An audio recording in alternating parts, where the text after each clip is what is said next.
Lactose intolerant. Just tolerate it, bruh. I'm sure you heard this exact phrasing, or maybe one of its variations, many times, if you frequent the same corners of internet as I do. Because, objectively, there's nothing funnier than making fun of somebody's genetically predisposed issues. It's because they're weak. Did you know that it's actually true? And apparently, you can just gaslight your guts into properly digesting lactose if you bombard it with as many lactose-including products as it can handle without shutting down. I find it really inspiring, to be honest. It's literally an example of a phrase, what doesn't kill us makes us stronger, in real life. I love it. However, it's not a video about me chugging 8 liters of milk every day, hoping I won't shit myself to death to improve my microbiome. I'll definitely do that one someday. Because I am not lactose intolerant. I have arthritis though. Psoriatic arthritis to be precise. That one that makes my skin look like roadkill if I don't pop a humanity once in a while. My hands are weak, my grip is feeble, and my joints are kinda fucked up. When I was a little younger, I would have such unpleasant situations where I would pick up a cup from the table and immediately drop it, smashing it in pieces. To be honest, it really made me upset. It really tilted me. Am I this fucking weak? I can't even hold a cup properly. Am I fucking... I couldn't do a pull-up without straps. I couldn't even sometimes jerk my penis because my wrist would literally explode. And you won't believe how much my aim and mouse control sucked in video games. I mean, I guess you would. It was a Warframe channel at some point. Lamau. I played a lot of CS, stopped because I sucked too much, blaming it on my arthritis. TF2, same thing. Good thing that half of the game's roster was designed to be enjoyed by fucking Wuch. I played a lot of RuneScape, but I played it like a bitch. Too afraid to try new, hard content, like raids or PvP, because the game is too mechanically complex for me, I thought. I played a lot of Tekken, and actually I'm really good at Tekken, the game is just shit so. And now that I'm a bit older and wiser, I realized that there's no point in being a whiny bitch about it, and I can't plead disability every time I fail at something. And let me tell you, this mindset, this core belief that there is nothing that beats dedication and perseverance helped me to overcome some of the darkest times in my life. Take it from a Slavic person. And for a while, I'm trying to reaffirm this belief by getting good at the most mechanically demanding game I'm interested in. Also, Tatakae Okendan is a 2005 Japan exclusive Nintendo DS rhythm game about a cheering squad that helps people with various problems by clicking circles. Also, explanation mark, is my new autistic obsession I known about and played for a long time, but only recently started to grind and really appreciate. The game was developed in 2007 by a single Australian named Peppy as an absolute free-to-play with great and easy to use bitmap editor, thanks to which, in combinations with simple to pick up hard to master gameplay, Osu is still alive and well even after almost 20 years since its release, getting fresh players, developer updates, new esport viewers, an insane amount of community-made maps, and getting bigger and bigger with every passing year. You won't enjoy a rhythm game if the music is shit. Probably said some ancient Greek philosopher rehearsing obvious for anybody things for social clout. Because music is your gameplay, and also beats any other game in this genre because of a sheer volume of crap people upload to the bitmap board daily. Any music genre you like, any artists you're listening to. If you like popular normie shit, there's like 20 ranked maps of your favorite song. If you're into obscure, spine-chilling, genre-defining, atmosphere-oozing sludge for neurodivergent people,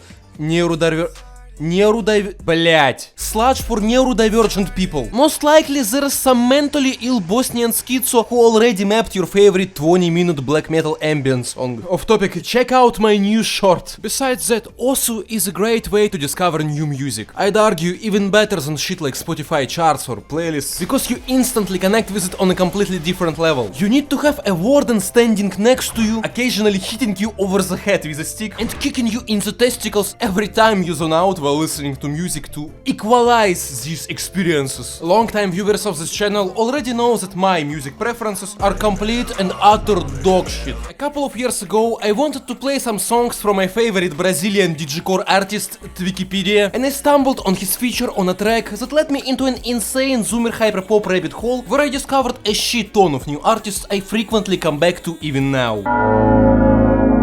Okay, I'm taking that back. But I can't hide an elephant in the room anymore. The absolute majority of songs you'll see in this game is some weeb shit. Anime openings, video game OST, Vocaloid slop, Japanese shitposts from YouTube, also community, and weeb culture as a whole are going hand to hand since the game's release. It's possible for an adult and a child to have a sexual relationship. And I'm not talking about modern weebs, you know the type. I really like Nuts from Berserk. I'm going to the gym to be like him. You know, I watched Vinland Saga and it changed me as a person. I would never sexualize a child. I'm talking about the OG weebs.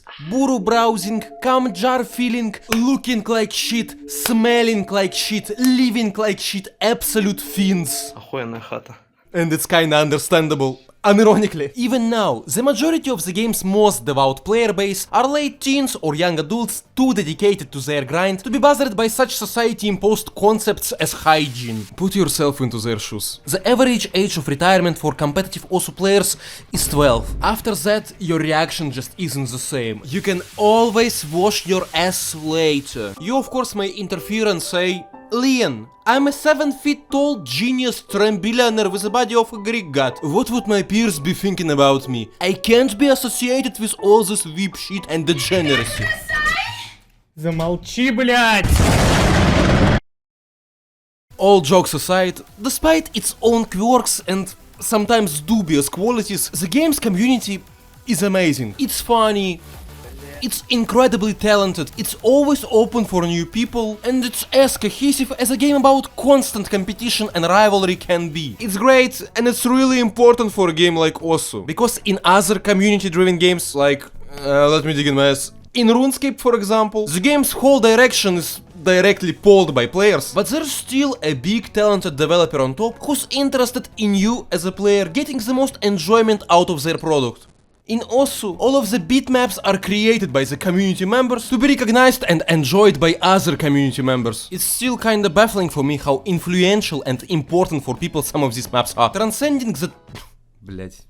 Okay, that's fucking corny. And getting a meme status within the community. The Big Black, Airman, even slope maps like Harumachi Clover. Recently, my good buddy and a friend of the channel, Slope Digger, showed me a map called Shotgun Symphony Plus, made by a guy named AWP in 2008 as a ball-crushing, borderline impossible challenge he claimed no one will ever be able to beat with a full combo. And only recently, it was perfectly beaten by a German guy named Chiox after 15 fucking years. Also, it's kinda amazing to see what is considered to be a difficult map then compared to the modern ones. All of the tournaments are organized by the OSU team that consists of community members, featuring songs written by the community members and financed directly from Pepe's pocket, who's getting financed by the community members. So how do you even play it? OSU has 4 distinct game modes: Taiko, a drum rhythm game that replicates Namco's Taiko no Tatsujin; Mania, your regular piano rhythm game; Catch. I had one buddy in my school who really liked Catch. He also sniffed glue. But the only one people realistically give a fuck about is circles. This is a video about circles. How do you play circles? You see a circle, you click the circle to beat. The last part is really important. It's a rhythm game, Elmao. There are a lot of patterns, skill sets, there are mods that could drastically change the map's intended playstyle, but the essence remains the same. You click the circles. Depending on how good you perform on a bitmap, how few times you missed, and your average accuracy, you'll be evaluated on a scale from D to SS. And if the map is ranked, you'll be awarded with that desired performance points drop. You can't even imagine what deprived things people have done in pursuit of PP. Good thing my favorite rhythm game about constant competition and self-improvement has a very fair ranked system that can't be exploited at all.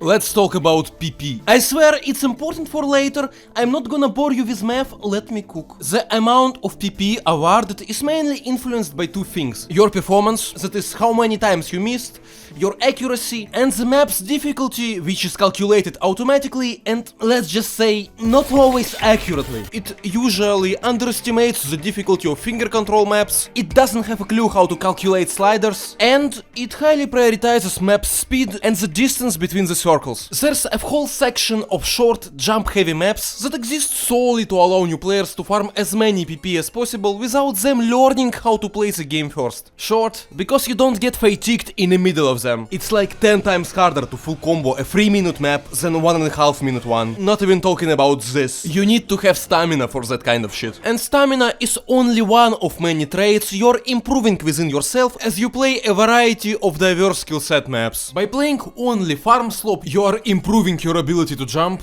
and maybe speed, which in turn would allow you to play more flashy farm slope, but would leave you unprepared for the majority of the game's mid-level bitmaps. I'm talking about it that intensively because it's the most common mistake new players interested in OSU could make, and you can't really blame them. Tracking your own progress is always really hard. You need to constantly compare your new scores with the old ones, you have to be really dedicated, you have to be aware, or you can just rely on any of the giant numbers in your profile that are actively growing when you're playing slope, giving your brain dopamine signals compared only to drinking 89 to 90 beers and hitting it big on the roulette. Okay, let's come back to the funny Arthritis situation. The main topic of the video, by the way. I legitimately have problems with the game. It is incredibly complex and mechanically difficult as is, and especially when I sometimes can't rely on my own set of hands. A recurring situation. I am playing a familiar for me map, sure of myself that I can beat it nearly perfectly, and in the middle of it, my right hand starts moving in a different direction, completely fucking up the easiest pattern imaginable. Or my left hand just refuses to press the button when I'm sure,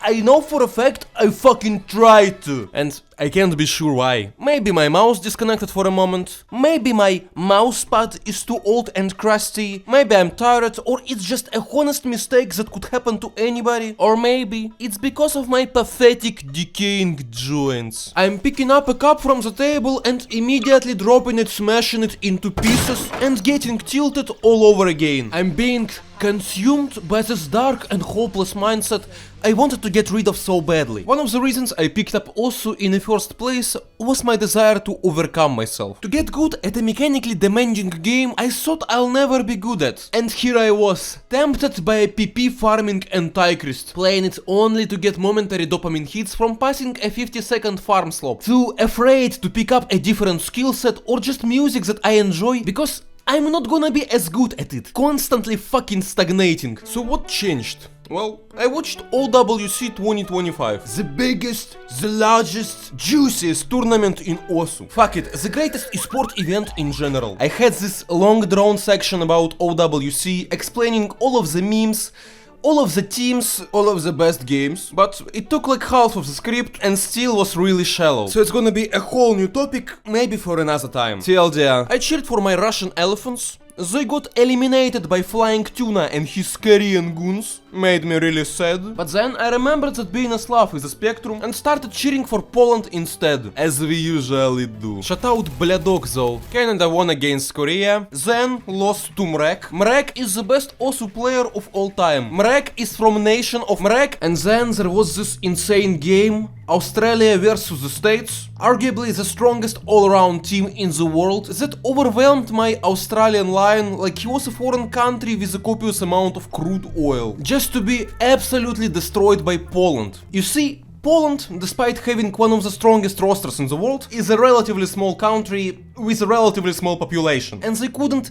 physically staff their team entirely with players like Miloš or Malizevski. So they took Rafis. Remember how I joked about the average age of retirement? Well, by OSU player standards, Rafis is a decrepit, emaciated old man who won OWC for Poland in 2017 after a whole bottle of vodka in one swing. They took him for the memes. And imagine my surprise when Rafis won the OWC, holding a high combo at just the right moment. That is grand finals. That is Poland winning OWC. Every kingdom has its rise and fall. Every dynasty for the US, its beginning and end. And here today, the ghosts of the USA's past have come back to haunt them. Poland's Phantom Troop have become the third team to win OWC multiple times. Yeah, it was peak. Imagine watching CS Major during the stream has ended, I said goodbye to my friends I watched the tournament with and lied down preparing to sleep, and this was the moment I got it. I like the game, I want to play it,